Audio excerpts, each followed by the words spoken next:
Salam sejahtera dan selamat datang ke sesi kuliah kita pada hari ini.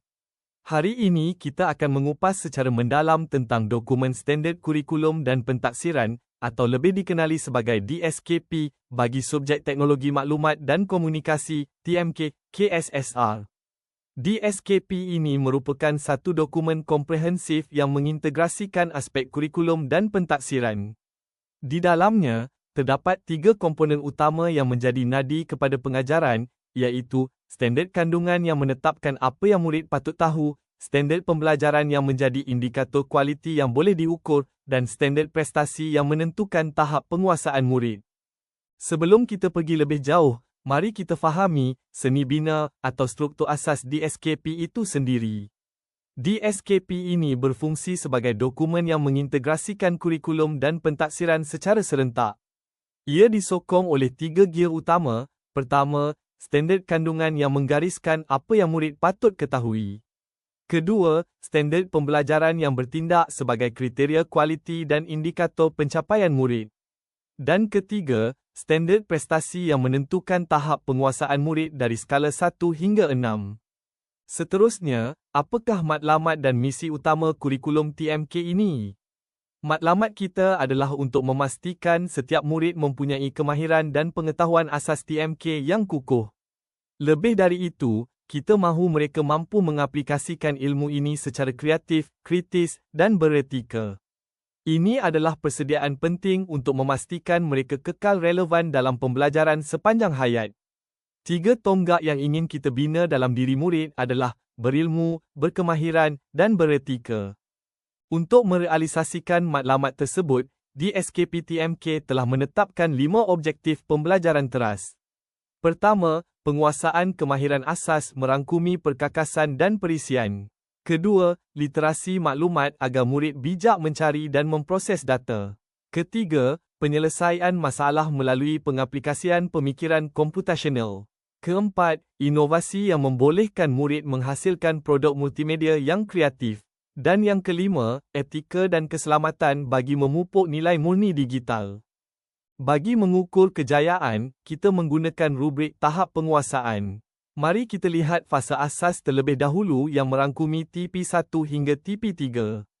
Pada TP1, murid berada di tahap tahu, di mana mereka sekadar mengetahui perkara asas. Beralih ke TP2, murid tahu dan faham, dan mula boleh menjelaskan kefahaman mereka. Pada TP3 pula, murid mencapai tahap tahu, faham dan boleh buat di mana mereka berupaya melaksanakan kemahiran teknikal tersebut dalam situasi tertentu. Manakala bagi fasa kematangan, iaitu TP4 hingga TP6, jangkaan kita menjadi lebih tinggi.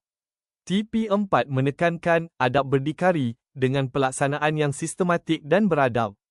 Pada TP5, murid mencapai adab terpuji dengan mengekalkan prestasi secara tekal dalam situasi baharu.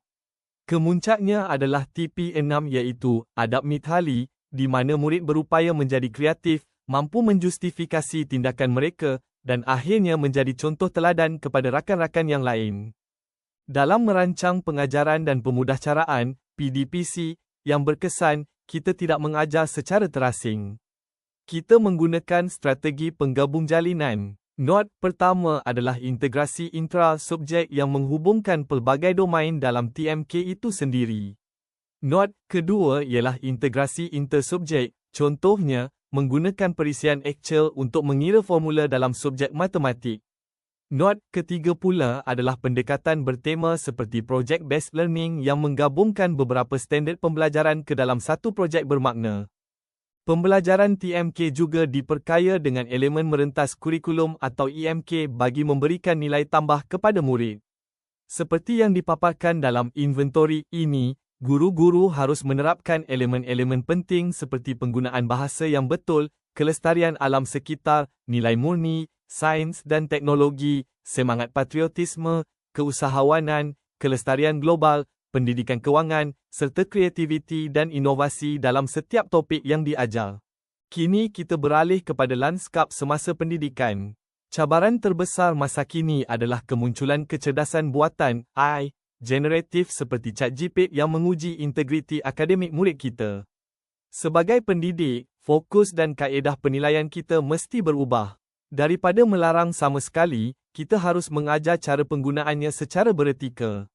Kita perlu mula menilai proses atau pemikiran kritis murid berbanding hanya melihat hasil akhir semata-mata, barulah kita dapat mencapai standard TP6 yang sebenar. Isu kedua yang sering membelenggu pelaksanaan TMK adalah jurang digital dan infrastruktur. Kita masih berhadapan dengan masalah perbezaan akses capaian internet dan ketiadaan makmal komputer, terutamanya di kawasan luar bandar. Namun, solusinya ada di tangan kita melalui Unplugged Activities. Aktiviti tanpa peranti ini membolehkan kita terus mengajar konsep pemikiran komputasional dengan berkesan tanpa perlu bergantung sepenuhnya kepada perkakasan elektronik. Isu semasa ketiga yang sangat kritikal pada era ini ialah kesejahteraan siber murid kita. Mereka terdedah kepada ancaman seperti buli siber, ketagihan gadget dan masalah kesihatan mental yang serius. Untuk membina perisai perlindungan, kita perlu memperkasakan elemen nilai murni melalui EMK, memperkenalkan modul kewarganegaraan digital dan mengajar mereka cara terbaik bagi menguruskan emosi serta identiti digital masing-masing. Sebagai kesimpulan dan rumusan misi kita, peranan utama seorang guru TMK bukanlah sekadar menjadi juru teknik, tetapi sebagai pembentuk sahsiah murid.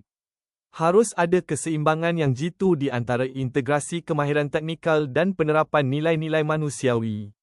Objektif akhir kita sangat berharga, iaitu melahirkan generasi bijak digital yang beradab dan berdaya saing di peringkat global. Teruskanlah misi pendidikan anda semua dengan penuh dedikasi. Sekian, terima kasih.